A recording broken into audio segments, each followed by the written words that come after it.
Video like जरूर कर लीजिए और ऐसे वीडियो लगातार फ्री में पाने के लिए चैनल को तुरंत सब्सक्राइब कर लीजिए और बेल आइकन को जरूर टैप कर लीजिए ताकि आगे भी सारे वीडियो आपको मिलते रहे। यूट्यूब में फॉलो करते हैं तो प्लीज ये वाला फ्री टेलीग्राम चैनल जरूर ज्वाइन कर लीजिएगा। सारे नोटिफिकेशन सारे अपडेट यहीं पे आते हैं, ध्यान रखिए। नमस्कार साथियों, स्वागत है आप सभी का स्टडी फॉर सिविल सर्विसेज में। ये क्लास है हमारी मॉडर्न इंडिया की और मॉडर्न इंडिया में जो टॉपिक हम पढ़ रहे हैं वो है भारत के वायसराय, जो आज समाप्त हो जाएगा ये पूरा का पूरा टॉपिक। आज हम पढ़ेंगे लॉर्ड वेवेल को। लॉर्ड वेवेल का समय है 1944 से 1947। देखते हैं इनके समय की इंपॉर्टेंट बातें क्या हैं, क्योंकि देश आज़ाद होने वाला है तो महत्वपूर्ण है। सबसे पहले तो इन्हीं के समय में आया है CR फार्मूला।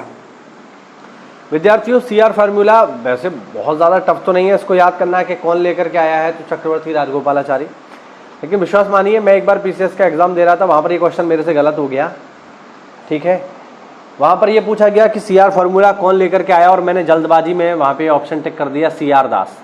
और ऐसा 100% पेपर में होगा कि अगर पूछा जाएगा कि CR फार्मूला कौन लेकर के आया तो ऑप्शन में आपको दिखाई देगा CR दास, और जल्दबाजी में हम लोग CR से CR मिला लेते हैं और गलत कर जाते हैं। ध्यान रखना, CR दास अलग व्यक्ति हैं, उनका CR फार्मूले से कोई लेना देना नहीं है। CR फार्मूला लेकर के आए हैं चक्रवर्ती राजगोपालाचारी, उससे बनाए ये CR।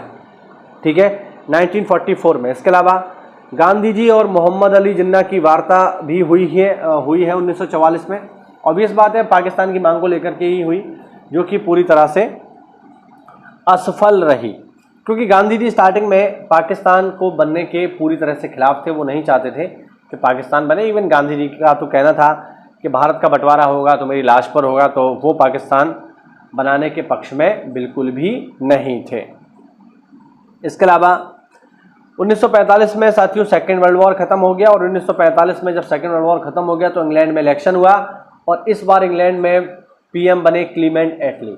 इससे पहले जो PM बने थे वो मैंने आपको बताया, वो थे विंस्टन चर्चिल, जिनका रवैया भारत को लेकर बहुत खराब था। बट अब लेबर पार्टी के PM बने जिनका नाम है क्लीमेंट एटली, और लेबर पार्टी के इन PM का, क्लीमेंट एटली का, भारत के प्रति रवैया बहुत अच्छा है। इन्होंने घोषणा करी कि हम जून 1948 तक भारत को हर हाल में छोड़ करके चले जाएंगे।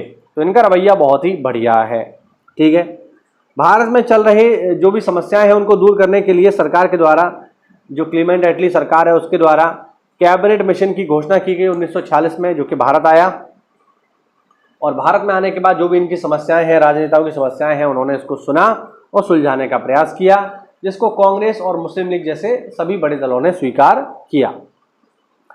ठीक है, लेकिन कैबिनेट मिशन ने पाकिस्तान की मांग को अस्वीकार कर दिया था। इसी कारण से मुस्लिम लीग द्वारा मनाया गया प्रत्यक्ष कार्यवाही दिवस, डायरेक्ट एक्शन डे, 16 अगस्त 1946 में, जिसके अंतर्गत भीषण दंगे हुए और बहुत सारे लोग इन दंगों में मारे गए। ये दंगे जो 16 अगस्त 1946 से शुरू हुए, ये 1947 तक चलते ही रहे लगातार। बहुत सारे लोग इन दंगों में मारे गए। अगला फैक्ट है इनके बारे में कि संविधान सभा के गठन का चुनाव हुआ। ठीक है, और कांग्रेस द्वारा अंतरिम सरकार की स्थापना की गई।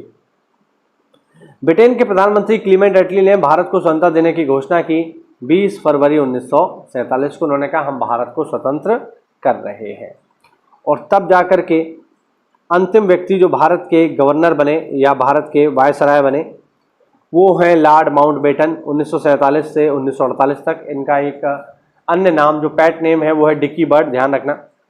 ठीक है, तो ये बने, ये हैं भारत के अंतिम गवर्नर। ठीक, इन्होंने 3 जून योजना की घोषणा की। 3 जून योजना क्या है? बेसिकली 3 जून योजना है भारत के विभाजन की योजना। चूंकि इसको 3 जून 1947 को माउंटबेटन ने पेश किया था, इसीलिए इसे 3 जून योजना या फिर माउंटबेटन प्लान भी कहा जाता है। पेपर में पूछा जाता है माउंटबेटन योजना किसका आधार बनी, तो आप ऑप्शन के अनुसार बताओगे भारत के विभाजन का। ठीक है, ब्रिटेन के हाउस ऑफ कॉमन्स में भारत स्वतंत्रता अधिनियम पेश किया गया, ठीक, 2 जुलाई 1947 को। ठीक है, और 1947 में ही 2 सीमा आयोगों का गठन किया गया, पहला बंगाल के विभाजन के लिए और दूसरा पंजाब के विभाजन के लिए। ठीक है, ध्यान रखना, यानी पंजाब और बंगाल के विभाजन के लिए 2 सीमा आयोग गठित किए गए, और इन दोनों ही सीमा आयोगों के अध्यक्ष एक ही हैं, जिनका नाम है सर साइरिल रेडक्लिफ, जिन्हें हम रेडक्लिफ आयोग के नाम से ज़्यादा जानते हैं, तो याद रखिएगा। और हम देखें तो 14 अगस्त 1947 को पाकिस्तान तथा 15 अगस्त 1947 को भारत नामक 2 स्वतंत्र राष्ट्रों का जन्म हुआ।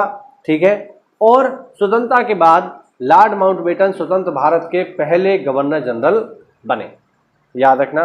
तो ये हुआ आज का हमारा वीडियो, जिसमें हमने सारे के सारे गवर्नर्स को कंप्लीट कर लिया। और मैं आपको बता दूं, इनके बाद एक गवर्नर और बने हैं जिनका नाम है सी राजगोपालाचारी, जो कि 1948 से लेकर के 1950 तक भारत के गवर्नर रहे हैं।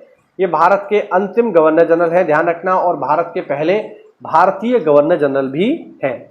इन्हीं के समय में 26 नवंबर 1949 को संविधान सभा द्वारा संविधान को संविधान को अंगीकृत तथा अधिनियमित कर दिया गया, और तब 26 जनवरी 1950 को गवर्नर जनरल का पद समाप्त करके डॉक्टर राजेंद्र प्रसाद को भारत का पहला राष्ट्रपति नियुक्त किया गया। तो ये हुआ आज का हमारा टॉपिक फिनिश। उम्मीद करता हूं आपको नई जानकारी मिली होगी। तो ऐसा है तो वीडियो को लाइक करिए, चैनल को सब्सक्राइब करिए। मिलते हैं अगली क्लास में, तब तक के लिए जय हिंद, जय भारत, वंदे मातरम।